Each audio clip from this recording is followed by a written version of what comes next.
Coucou tout le monde, j'espère que vous allez bien. Je vous retrouve aujourd'hui pour une vidéo vlog. On va papoter, instant cosy, puisque je vais faire le retour sur pas mal de lectures. Alors, je vais rester sur 4 comme d'habitude. Et on va discuter un petit peu, donc comme d'habitude, des retours lecture et également des films et séries que j'ai visionnés.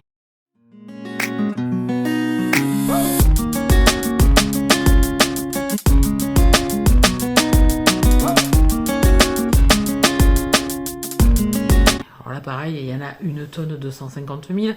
Donc là aussi, je vais vraiment en faire quelques-uns. Donc aujourd'hui, on est le lundi 11 novembre. J'en profite d'être en pijousse, voilà, c'est le soir.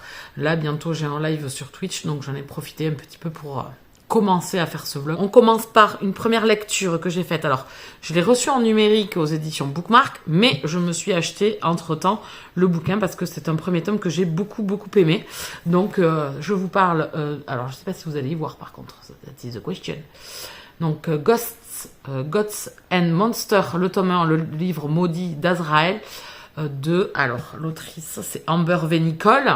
Ici, on est carrément dans de la fantasy, univers totalement créé par l'autrice. On va être avec plusieurs êtres ou surnaturels ou humains aussi. Hein. Il y en a, on n'en croise pas beaucoup, mais il y en a.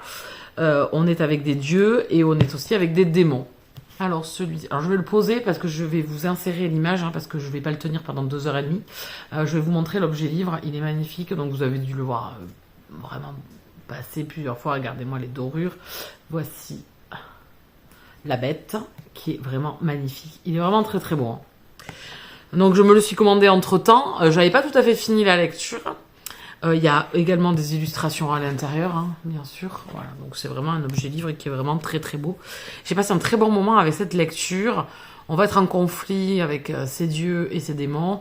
Un démon veut devenir le chef suprême. Certains dieux, bien évidemment, ne veulent pas. Donc, ça va être un peu la confrontation dans ce premier tome. Ou en plus, ça va être la rencontre du dieu des dieux. Je vais le dire comme ça. Je vais pas vous raconter totalement l'univers. Je pense que c'est à découvrir. C'est très bien détaillé. C'est très fourni. Il n'y a pas de lourdeur. C'est hyper facile à suivre. Vous avez quand même quelques personnages. Hein, forcément, plusieurs personnages se croisent. Donc ici, le dieu des dieux, je dirais, qui s'appelle... Alors, ils ont été rebaptisés, hein, ils ont pris des noms humains, un peu passe-partout. Donc lui, il s'appelle Yam, et notre héroïne s'appelle Diana. Donc elle est démone, et lui, il est dieu. Donc forcément, c'est pas l'alliance des deux. Hein. On est sur un Enemies to Lovers, là aussi. Donc en fait... l'historique de base de l'univers une des planètes de l'univers a explosé. Ils ont migré sur une nouvelle planète où ils se sont implantés. Démons, humains et dieux. On a un équilibre précaire. Le dieu des dieux a fait une belle bourde et en fait s'isole lui aussi de son côté, mais est obligé de revenir auprès des siens pour essayer de contrecarrer ce démon qui veut faire la mainmise et détruire l'univers. En fantasy, ça fonctionne très bien. Vous êtes vraiment dans un classique où on va vous trouver des ennemis qui vont rentrer en guerre les uns avec les autres, qui ont été totalement créés. Vraiment, c'est un univers riche. On va avoir toute la genèse un petit peu de ce qui s'est passé au niveau de ces dieux avant que cette planète implose et qu'ils arrivent sur celle sur laquelle ils sont aujourd'hui. Diana va participer à tout ça et va être mêlée à tout ça malgré elle. C'est une démone dont on se sert puisqu'elle a quand même des pouvoirs assez intéressants. Elle a été créée, elle aussi. Et elle va devoir s'allier à ce dieu des dieux. Alors ça va pas être très simple au début. Hein. Faut passer les barrières de un peu une éducation que vous avez eue. C'est-à-dire on vous dit toute votre vie certaines choses. Vous allez finir par le croire. Voilà. Mais là c'est un peu le même principe, vous voyez. Et donc du coup, on est entraîné, il se passe toujours quelque chose, et au milieu de tout ça, bien évidemment, la relation va évoluer. C'est un beau bébé, mais il se lit hyper facilement, c'est hyper entraînant. Alors vous avez un démarrage sur les chapeaux de roue, je dirais qu'au milieu du roman, vous avez une latence qui va se faire parce que vous allez avoir la relation qui va se mettre en place, et du coup on va s'axer un petit peu là-dessus. Pour repartir sur un final, une deuxième partie de bouquin où ça repart dans les conflits et les trahisons et les coups bas, etc.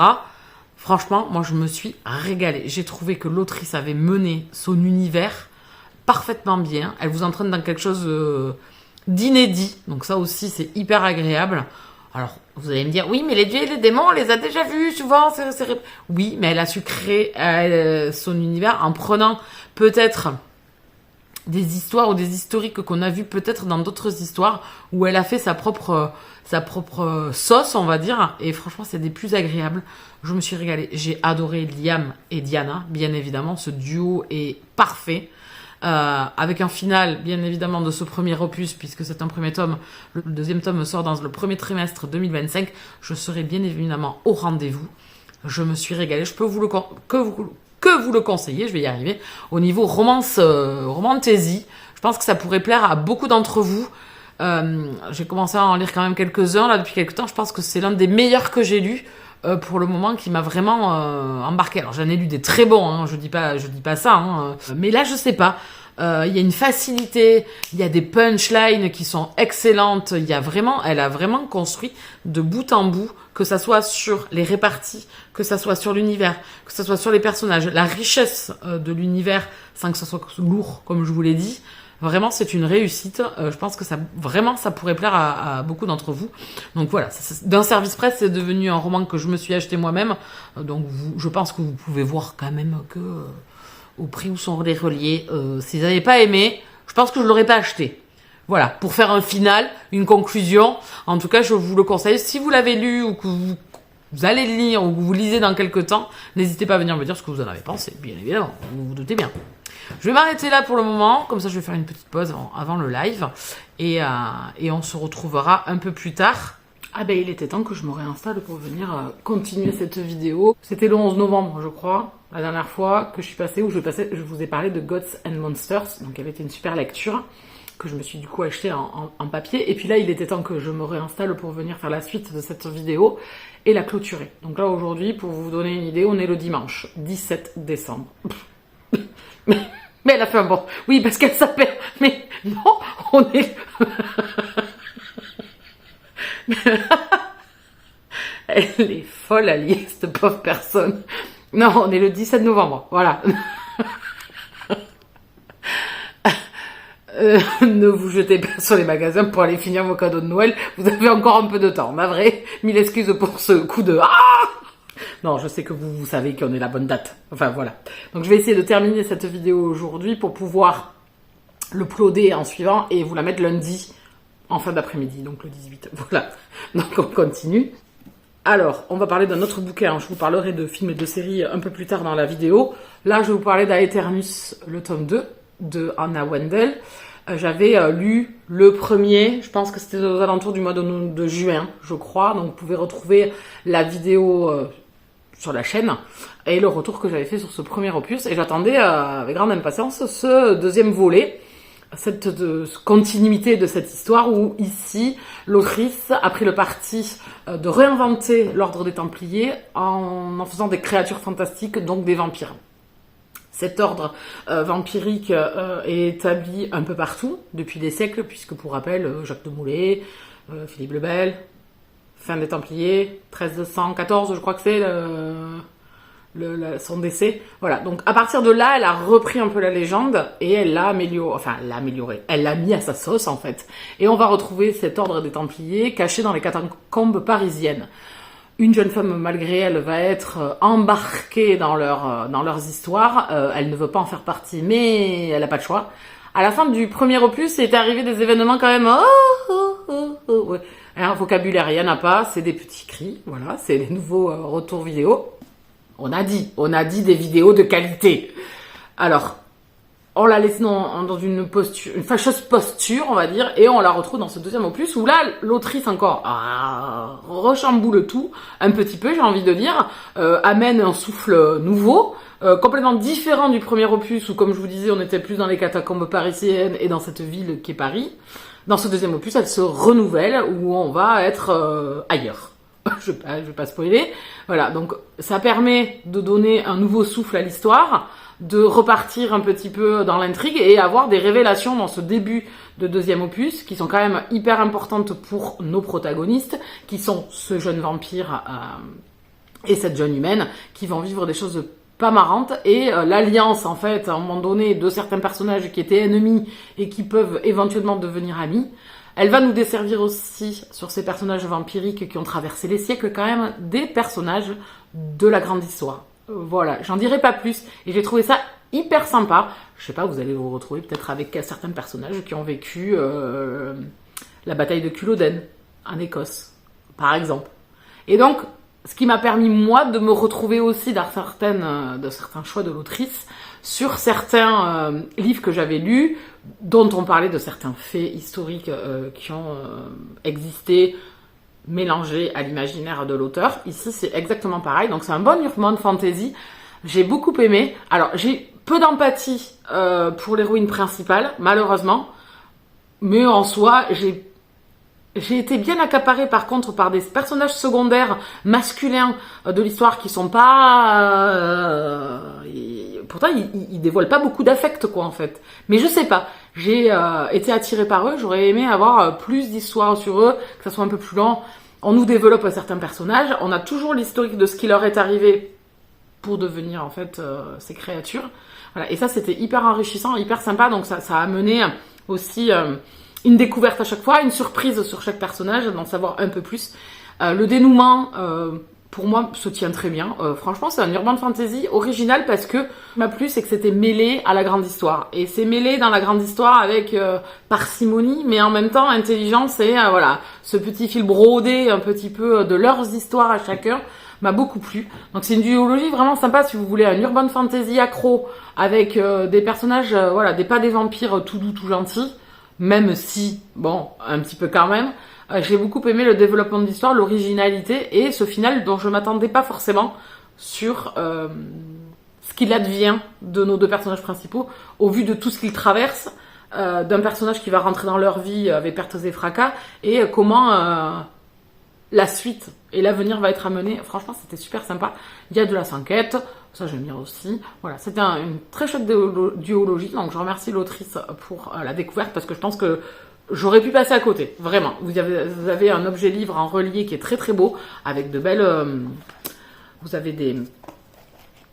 Comment on appelle ça ? Des illustrations, je vais y arriver, dedans. Donc franchement, c'est un objet livre magnifique entre celui-là et le premier qui est dans les tons verts, celui-là est dans les tons prunes, couleur presse. Voilà, donc c'est une duologie qui se tient bien, qui est originale, que vous n'avez pas forcément vue, qui prend le parti de la grande histoire de France et autres, d'Europe, je dirais même. Et c'était super sympa. Et en plus, j'ai découvert, on va dire, un tueur en série, dont je ne connaissais pas l'existence. Et donc, je suis allée chercher un petit peu fouiller. Et je ne connaissais pas du tout. Et franchement, ça a fait froid dans le dos.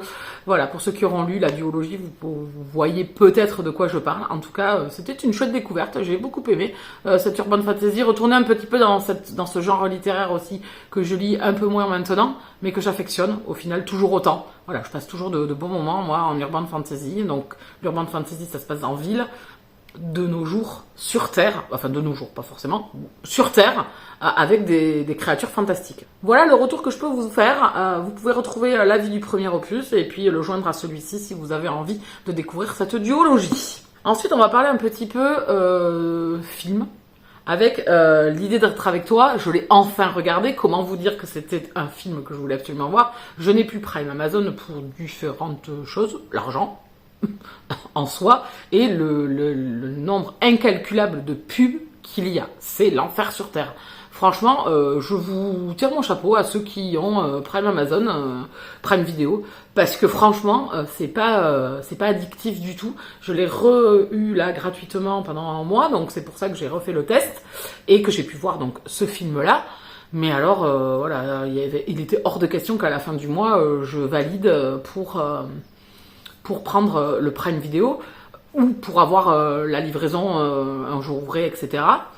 Premium, parce que ça ne vaut pas le coup. En plus, les livres, vous les payez si vous ne dépassez pas le frais de port de 35 €. Enfin voilà, il y avait plein de choses qui, de toute façon, que vous ayez le Prime ou pas, voilà. Donc l'enfer sur Terre, parce que je me suis regardé, je vous ai parlé dernièrement de Chicago, Fire, etc. Les séries sur les policiers, les pompiers et les médecins de Chicago. J'ai eu un nombre incalculable parce que moi je watch quoi, je change enfin je regarde les épisodes à la chaîne quoi, donc c'est vraiment un enfer, vraiment je peux vous le dire, je ne le prendrai pas. Et donc j'ai quand même pu regarder celui-ci où il y avait que 2 pubs ou 3 pubs dans le film, ça reste raisonnable, hein. Quand vous regardez 10 épisodes d'une série et que vous en avez au final, eh vous faites le multiplier par 3, par 10, vous avez 30 pubs, ça vous arrache la tête, quoi. Donc voilà. Bon. Passons, ça c'était la petite aparté. L'idée d'être avec toi, donc c'est avec Nicolas Galitzine. Voilà, je le trouve très charmant, on va pas se mentir. Hein, je le trouve physiquement attrayant, ce garçon. J'aime beaucoup les rôles qu'il a joués jusqu'à présent. J'aime beaucoup sa pudeur, en fait. Enfin, c'est ce qui transparaît. S'il faut, il l'est pas du tout, hein, mais ce qui transparaît souvent dans ses personnages. Et quand on le voit dans des événements, une espèce de timidité et de pudeur qu'il a. Et je le trouve fort charmant. Donc je voulais regarder ce film-là. Alors, je suis pas une adepte de Anna Thaoué. Elle m'a peut-être réconciliée avec elle parce que j'ai bien aimé le film et j'ai bien aimé son jeu, j'ai bien aimé le personnage qu'elle incarne dedans. Donc on est avec une quarantenaire qui est maman d'une jeune fille de 15 ou 16 ans. Et elle va faire la rencontre à Coachella d'un chanteur d'un groupe très connu, d'un boys band. Et elle va être sous le charme de ce garçon et lui également. Et donc ça va être un petit peu cette histoire edge gape entre ces deux personnages et la notoriété, le fait d'être très médiatisé et elle pas du tout, et de créer un couple avec cet écart d'âge que tout le monde va juger. Regardez, vous allez être zioté au microscope. J'ai beaucoup aimé, franchement j'ai beaucoup aimé ce film. Il m'a fait penser à chaque fois je me souviens, Petite confidence avec ma psy. C'est un film qui date, c'est avec Uma Thurman et Brian Greenberg qui jouait dans Les Frères Scott. C'est un film que j'avais adoré. À l'époque, c'était un film que j'avais adoré parce que lui était étudiant et elle était autre chose. Elle était femme adulte, 35 ans, etc. Donc il y avait eu une histoire d'amour entre ces deux personnages. Voilà, la difficulté des classes sociales, enfin pas des classes sociales, mais des âges avec la famille, les amis, ou quand t'es étudiant, bah t'as pas peut-être les mêmes responsabilités, ou tu n'appréhendes pas le futur ou le présent de la même façon, et tu fais la rencontre des amis où ça passe pas forcément, enfin voilà. Et donc ça, on le retrouve totalement dans ce film-là, donc l'idée d'être avec toi, c'est vraiment, alors pas un copier-coller, puisqu'on n'est pas dans le même univers, lui, il est chanteur, connu. Elle est galliériste. On dit comme ça, galliériste. Elle tient une galerie, magasin de vente, galerie. Je vais y arriver. Dans ce film-là, mais c'est très très proche en fait. Si vous avez aimé celui-là, vous aimerez, ou si vous avez aimé l'autre et que vous n'avez pas encore vu celui-là, vous l'aimerez. Donc petite confidence avec ma psy, je l'avais adoré avec Uma Thurman et je crois que c'est Brian Greenberg, son nom de. Voilà, c'était, il jouait dans Les Frères Scott. Je l'aimais beaucoup, moi, dans Les Frères Scott. Donc voilà. Ici, j'ai passé un très très bon moment. C'est une romance comme je les aime. C'est prenant, c'est doudou, c'est touchant, c'est difficile, c'est passionné. Voilà, tout était réuni. Le duo fonctionne hyper bien à l'écran. Ça transparaît. C'était vraiment addictif, j'ai beaucoup aimé. C'est un film que je re-regarderai parce que forcément j'en ai jamais assez. J'aurais aimé un peu plus à la fin, forcément t'as pas envie de les quitter, t'as envie de rester avec eux, mais c'est pareil dans Petite confidence avec ma psy. C'est un peu les mêmes fins quoi. Donc vous êtes là. Là aussi, bruitage, pas de vocabulaire. Alors, on a oublié les vocabulaires. Donc voilà, j'ai beaucoup aimé. Donc je peux que vous le conseiller. Je pense que tout le monde l'a vu, hein, mais voilà. Je voulais mettre ma petite pierre à l'édifice et vous dire que j'ai eu un coup de cœur pour ce film. Ensuite, je vais vous parler d'un deuxième tome de duologie, Los Intocables de Amarloun aux éditions New Rules. C'est une nouveauté de la maison L'Archipel qui a ouvert cette filiale-là. On est ici dans un thriller. Vous allez être au milieu des cartels. Une jeune femme, malheureusement, va être au mauvais endroit, au mauvais moment. Et elle va devenir la captive d'un chef de cartel et vivre au milieu de ces gens sans foi ni loi, cruels, sans attache, sans émotion, mais où la famille, quand même, est hyper importante. Mais où la trahison n'est pas pardonnée. Donc cette jeune femme va devoir un peu survivre et essayer de ne pas se faire flinguer au bout de 10 minutes. Le début, c'est ça, en fait. Elle va être capturée et elle va devoir vivre et un peu survivre, surtout, au milieu de ce cartel. Et puis, forcément, quand tu vis 24 heures sur 24 avec ces gens-là, tu découvres une autre facette de leur personnalité et on te dévoile quelques petites choses, quand même, sur tes émotions, sur comment tu te comportes, etc. Donc, ça va être la rencontre de cette jeune femme, Mira, et de ce chef de cartel, Eduardo. C'est pas une romance. Parce que ici, l'autrice a pris un parti, c'est de ne pas oublier la réalité des faits, c'est-à-dire que vous êtes dans un cartel, des mafieux, des gens qui tuent à tout va, qui n'ont confiance en personne, qui sont toujours en guerre avec quelqu'un, qui sont chefs de territoire et qui veulent pas le laisser. Et donc ça va être cette histoire-là, au milieu de ce cartel, cette jeune femme qui va essayer de survivre et qui va essayer de se dépatouiller en fait de ce piège où elle est tombée. Et surtout, cette rencontre avec ce chef de cartel qu'elle va devoir apprivoiser, comprendre et également ne pas s'attacher. Franchement, la plume de l'autrice, l'histoire, les personnages m'a embarqué. J'ai eu le cœur brisé. Alors c'est ceux qui auront lu la duologie trouveront ça et se diront oui, mais ah ouais. Donc j'ai vraiment eu le cœur brisé quand t'as deux mondes qui te séparent, quoi. En fait, quand t'as deux choses insurmontables, c'est un amour interdit, c'est un amour impossible surtout entre ces personnages. Et ce que j'ai aimé de l'autrice, c'est cette réalité, en fait. Il n'y a pas de magie, il n'y a pas de syndrome de Stockholm, il n'y a pas tout ça. Vous le laissez de côté, vous tombez dans un thriller. Un thriller, pourquoi ? Parce que un thriller, c'est vous embarquer dans quelque chose de suspense, quelque chose d'une tension qui monte au fur et à mesure, où on ne sait pas le final de cette histoire, où on ne sait pas comment les personnages vont sortir de cette histoire. C'est une duologie que j'ai adorée, c'est une duologie que je pourrais relire. Donc quand je pars du principe que je me dis, est-ce que c'est un roman que tu relirais ? Est-ce que c'est un truc qui t'a totalement embarqué ? J'ai eu beaucoup de mal à sortir de ce roman-là, à sortir de ces personnages qui m'ont accompagné pendant longtemps, Mira et Eduardo, cette fin qui est déchirante, mais qui est réaliste et qui est sublime aussi par un acte que fait Eduardo. J'ai beaucoup aimé la personnalité de ces personnages, cette dualité qu'ils ont à l'intérieur d'eux.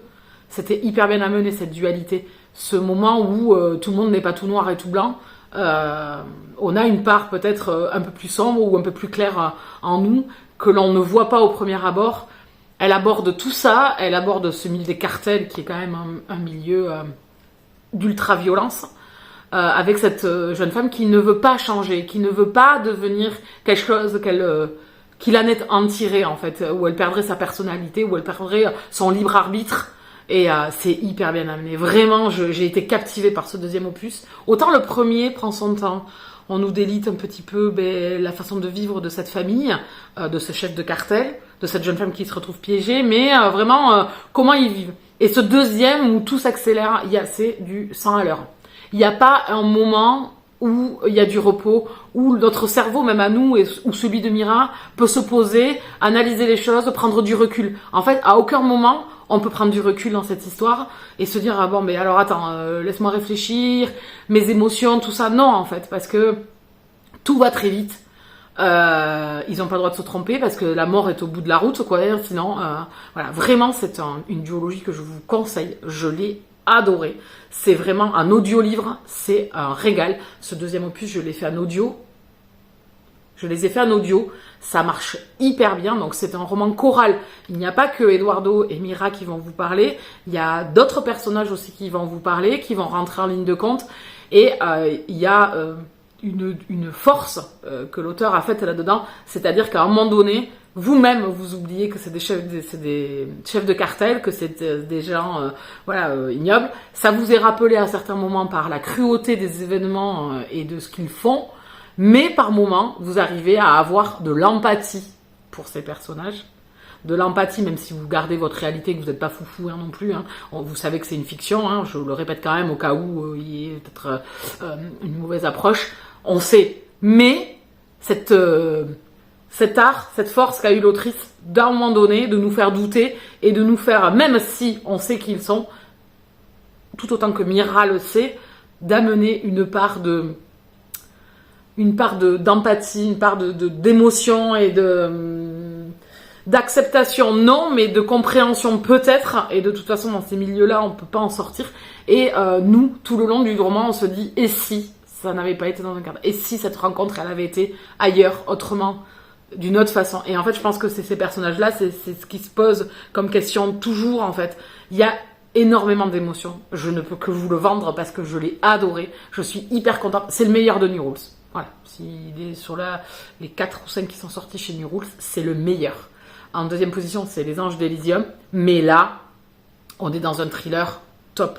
Voilà, je dirais pas que c'est un romantique thriller. Je peux pas le nommer comme ça, c'est impossible. Ce n'est pas c'est pas de la romance. Il n'y a pas une romance à proprement parler dans l'histoire, donc n'attendez pas ça du tout. Si on vous l'a dit, non, c'est pas. On vous parle pas de ça dans cette histoire. Je tiens bien à le souligner et à le dire. C'est un thriller. Il y a une partie légèrement romancée, mais avec une dure réalité. Donc franchement, foncez, c'est grandiose, c'est un énorme coup de cœur. Je sais pas comment vous en dire plus, je pense que j'en ai quand même dit pas mal là sur tout ce que vous pouvez retrouver dans cette histoire, et en audio c'était un régal. Voilà, donc c'est une belle réussite de l'autrice, et j'espère que c'est pas il y aura des suites, qu'elle va nous embarquer dans d'autres histoires, parce que franchement je pense que je serai au rendez-vous. Un bonus est sorti sur Wattpad, je crois que c'est un petit bonus pour retrouver les personnages. Je ne l'ai pas encore lu, mais ça sera fait. C'est un truc que je veux les retrouver, parce que vous êtes triste vraiment quand vous fermez le livre. Hein. Vraiment, vous avez une émotion hyper intense. Vous voulez pas les quitter, vous voulez pas que quelque part ça finisse comme ça, parce que je pense qu'on est un peu fleur bleue. Et waouh, voilà, je peux que vous le conseiller. Donc là, on va parler d'un autre film, Pussy Love, donc avec Lucy Bale. Je crois que c'est comme ça, Lucy Gale. Bon, bref, elle, voilà, eux. Et l'acteur qui joue dans The Flash, dans la série Flash.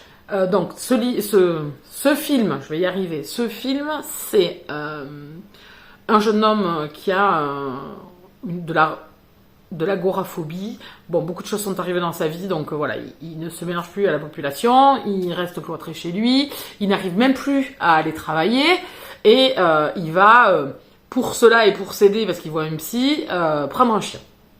Et il va faire la rencontre d'une jeune femme dans une promenade. Elle est en chien, elle aussi. Bon, pourquoi, comment et tout ça, il faudra regarder le film. Et donc, en fait, c'est la rencontre de ces deux personnages, et aussi la rencontre de ces deux chiens, un mâle et une femelle. Voilà. Et en fait, ce lien affectif que vont avoir les deux animaux vont créer un lien entre ces deux personnages. Donc au début, c'est pas tout rose, hein, parce qu'on est sur deux personnalités, deux personnes au caractère totalement opposé. Elle est excentrique, ne se pose pas de questions, vit un peu faux folle, et lui, comme je vous dis, il est introverti, il a des soucis, des angoisses, du stress. Il est très, il y a beaucoup de choses mises en place dans sa vie pour l'aider à rester toujours très cadré, très réglementé. Il est hyper organisé et tout, alors que elle, c'est le foutoir sans nom. Voilà, donc deux personnalités et deux personnages totalement à l'opposé l'un de l'autre, et bien qui vont forcément, ça va évoluer entre eux. Donc alors, beaucoup de passages un peu, burlesques. Bon, ça marche pas forcément toujours dans les films, ça m'agace assez vite. Je trouve que ce parti, je l'avais trouvé dans le film avec Glenn Powell là, et Sweeney, je sais plus quoi là. J'aime pas trop, voilà, trop de potache, je suis pas adepte. Donc voilà, ça s'est regardé, mais je suis pas fan. Voilà, je suis pas fan de ce type de. J'aime bien quand il y a du Enemies to Lovers, que ça se tire dans les pattes et que c'est trucs, mais pas trop burlesque. À un moment donné, une histoire de caca et tout ça. Bon. Voilà, donc c'était sympa. Je voulais le voir parce que je l'avais vu passer sur Netflix, je l'avais vu passer sur TikTok il y a des mois et des mois, comme quoi il allait sortir sur Prime Video. Voilà, bon, ça s'est regardé. Je suis allée au bout celui-là. Autant l'autre avec Glenn Powell, alors que j'aime bien l'acteur, je suis pas allée au bout, mais ça m'a saoulé. Je l'ai laissé de côté. Autant celui-là, je suis allée au bout. Voilà, ça se regarde. Donc ça ne casse pas trop patin canard. Loin de là. Alors, je vais vous parler d'un dernier bouquin, c'est Le sang des innocents de Farah Hanna. C'était la lecture commune qu'on vous avait prévue au mois de juin, qui ne s'est pas faite. Donc là, je l'ai lu au mois d'octobre. Il était temps, puisque la lecture commune était pour le mois de septembre. On l'avait remis, on s'était dit, allez! Ben non, donc c'était octobre. Donc j'ai enfin lu Le sang des innocents de Farah Hanna. Faut savoir que j'ai eu un énorme coup de cœur pour la duologie Le sang des sauvages, que j'ai relu donc en début d'année, puisqu'on l'avait proposé en lecture commune. Ça m'a permis, moi, de refaire une relecture que j'ai tout autant adorée. C'est de la dark fantasy, et je l'avais adorée. Donc ici, elle a créé un spin-off avec le personnage de Sandrick, personnage que vous retrouvez dans la duologie. Vous vous retrouvez quelques temps, années plus tard, 5 ans, très exactement, plus tard, et vous allez retrouver le personnage de Sandrick, qui va être embarqué, malgré lui, pour sauver une princesse. Des créatures fantastiques, je dirais, vont essayer de la posséder, et lui, je vous le fais simple, hein, et lui va essayer de la sauver. On va retrouver le personnage de Crow aussi, qui était un personnage que j'avais adoré dans la duologie. Mais adoré, c'est-à-dire qu'il venait même au-dessus de Sandrick pour moi. C'est un personnage, voilà, grande gueule, mais qui adorait Sanae, qui a aidé pas mal de monde malgré lui, voilà, qui a des liens avec certains personnages malgré lui aussi, hein, et qu'il ne veut pas. Et voilà, c'était un personnage avec un énorme potentiel. Voilà, que j'ai vraiment surkiffé. Et voilà, j'étais très contente de le retrouver. Je voulais absolument son histoire et savoir un petit peu ce qu'allait lui arriver. Donc ça, je vous mets le décor de ce spin-off. Donc moi, alors, j'ai passé un bon moment. Mais bon, quand vous avez le sang des sauvages là, le sang des innocents, il est là. Parce que j'ai trouvé ça un peu trop, comment dire, facile. Quand vous avez lu la duologie du sang des sauvages, quand même, vous passez quand même par des états d'émotion, d'ascenseur émotionnel, de colère, de frustration, de dégoût, quand même pas mal. Quand vous passez à ça, c'est le pays des bisounours, quoi. On va, pour faire un petit quota, voilà, le personnage de Sandrick, je l'ai trouvé ici inexistant. Quelqu'un de... un encéphale plat, quelqu'un d'assez pessimiste, quelqu'un, voilà. Alors que dans le sang des sauvages, c'est quand même un guerrier, il est né pour ça, c'est un soldat, il a des convictions, même si il fait des erreurs. Il a des convictions, il est sûr de lui. Alors forcément, à la fin du sang des sauvages, tu tombes de ton piédestal, on t'a menti toute ta vie, forcément ça te remet en question. Mais bon, t'as 5 ans quand même derrière toi. Donc bon, il lui est arrivé des choses pas drôles, il a subi des trucs affreux. J'ai trouvé qu'il était trop lisse, quoi. Et alors là, la princesse... Non mais... je l'ai pas... J'ai alors aucune empathie, hein. Il pouvait lui arriver, mais là, mais... Mon Dieu. Voilà, je l'ai pas aimé du tout. Voilà, Sanae peut nous énerver à un moment donné dans la sang des sauvages, forcément, mais je sais pas. C'est un personnage que j'ai beaucoup aimé. Ici, Vanna, c'est Vanna? Oui. Vanna, voilà, et puis elle a des envies, quoi, elle a des désirs, t'as l'impression qu'il y a que ça qui... Voilà, elle passe pour une petite princesse toute mignonne, alors que, bon, ben, c'est une petite dévergondée, qu'elle l'assume. Qu'elle se fasse pas passer pour une petite... voilà, elle a des envies. Donc voilà, c'est pas un personnage que j'ai aimé. Et alors, au niveau de Croc, j'étais ravie. Je le voyais arriver, donc j'avais ralenti la lecture. Je m'étais un peu arrêtée dans la lecture parce que j'aimais bien, mais j'étais pas à fond. Et forcément, bon, après c'est des choix. Hein. Moi, je vais pas... voilà, l'histoire se tient. L'auteur fait des choix. Ah ben non. Moi, j'étais là... Non. Non. Voilà, je pense que ouais, ça a cassé le truc de... Puis bon, quand vous avez un personnage que vous adorez, je sais pas, même dans Le Seigneur des Anneaux, etc., si vous avez des personnages que vous avez adorés, vous avez du mal quand même à ce que la pilule passe. Et bien là, c'est un peu ça, quoi. Donc, Le sang des innocents, petite déception, parce que je le mets en comparaison, forcément, et je devrais pas au sang des innocents, au sang des sauvages. Donc voilà, on n'est pas du tout sur la même chose, loin de là. Elle a su par contre très très fort, j'ai passé un très bon moment hein, quand même, j'ai passé un bon moment, mais c'est pas un coup de cœur cette fois-ci, voilà, c'est une bonne lecture. Elle a su se renouveler parce que là vous partez dans totalement autre chose. Hein. Vous avez l'impression, voilà, c'est vraiment dissocié du sang des sauvages, donc ça c'est très bien, c'est hyper original. Elle a vraiment retravaillé son truc, elle a poussé son univers encore plus loin. Donc ça, par contre, c'est une énorme réussite. Et je pense que c'est ça qui fait aussi que j'ai passé un bon moment parce que j'ai trouvé qu'elle avait renouvelé son univers. La plume est toujours un régal. Farah, elle a une plume magnifique. Les scènes entre les deux personnages principaux, voire plus, sont waouh. Voilà, ça fait monter la température, des fois avec des scènes très courtes, hein. Elle a le don, voilà, elle a une sensualité, Farah, dans sa plume, pour ces moments-là, qui est très beau, qui est doux, qui est passionné, qui n'est pas vulgaire, qui est vraiment sublime. Donc voilà, l'univers renouvelé, le fait de recroiser certains personnages, même si on reste un peu sur notre fin, j'ai trouvé, par rapport à les avoir intégrés, mais ça s'arrête là. Pourquoi dans ces cas-là, il fallait pas du tout les intégrer et puis voilà, on s'en fiche parce que moi j'ai des questions, je veux savoir plus maintenant, c'est toujours pareil. Voilà, le choix du personnage, d'un des personnages que voilà, j'affectionnais tout particulièrement, je le voyais arriver mais gros comme une baraque et j'étais là, bon là ça va être la désillusion, là j'étais déconfite, on va se dire ça comme ça. Voilà, donc c'est un bon moment, mais les deux personnages principaux m'ont laissé un peu de marbre, j'ai pas eu du tout d'empathie pour eux, et donc quand c'est comme ça dans les lectures, c'est un peu difficile, voilà. Donc c'est un bon moment, mais je resterai sur ma duologie, Le sang des sauvages, qui est grandiose pour moi, qui était génial. C'est hard, attention, c'est de la dark fantasy, je remets bien âme sensible s'abstenir, il y a des choses quand même fort de café. Ici, moins, alors, je vais pas dire qu'il y en a pas, attention, il y en a, Vanna va subir des choses odieuses, affreuses, abominables. Donc là aussi, c'est, je disais que c'était un peu plus doux, mais il y a quand même des événements difficiles qui s'y passent. Hein. Attention, ne me faites pas dire, c'est moi qui ai besoin de le préciser parce que je veux pas non plus que vous imaginiez des choses. Donc voilà, c'est une bonne lecture, mais on n'est pas sur l'énorme coup de cœur du sang des sauvages. Voilà, donc c'est une bonne lecture. Je suis ravie de l'avoir découvert, ravie d'avoir eu l'histoire de Sandrine, qui est sympa hein, en soi, mais j'ai pas eu beaucoup d'empathie pour eux et j'ai pas trop cru en leur histoire.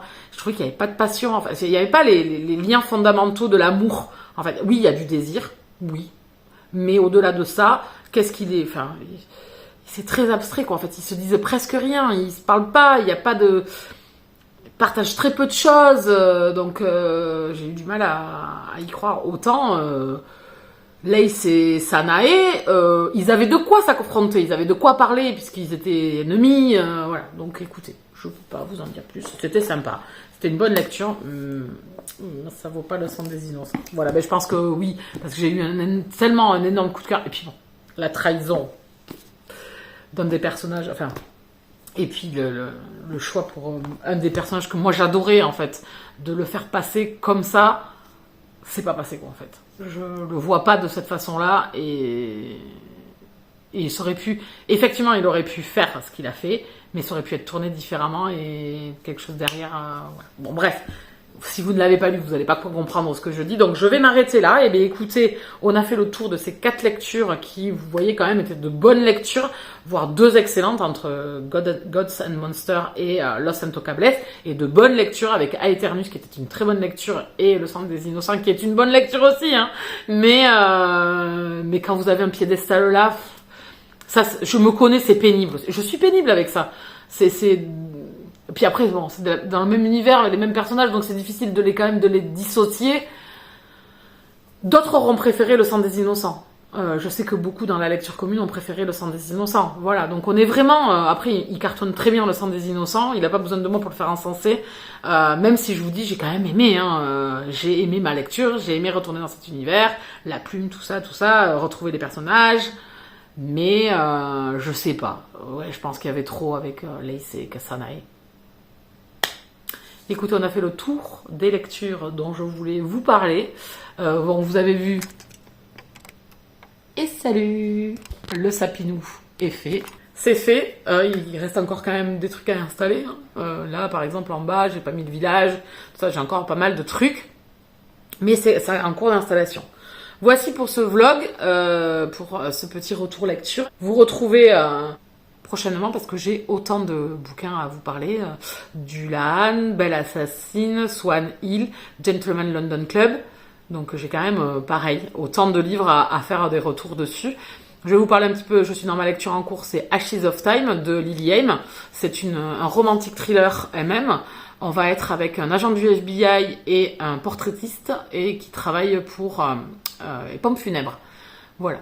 Donc, pour vous le faire comme ça, des disparitions, des gens qui sont retrouvés, et on essaye de trouver cet homme qui sévit, ou homme ou réseau, enfin voilà. On est vraiment perdu un petit peu. Pour l'instant, je suis au début, j'ai lu 22% de cette histoire. Ça démarre d'entrée, je suis à fond dedans. J'adore les deux personnages, j'ai hâte de continuer. On a fait le tour de tout ça, je vais vous laisser ici. N'hésitez pas à mettre un pouce sur la vidéo, à vous abonner si ce n'est pas encore fait, à nous retrouver sur Twitch si vous avez envie aussi de m'entendre parler de ces lectures au fur et à mesure, en temps réel, puisque là on est en décalé, je les ai déjà lus depuis un petit moment.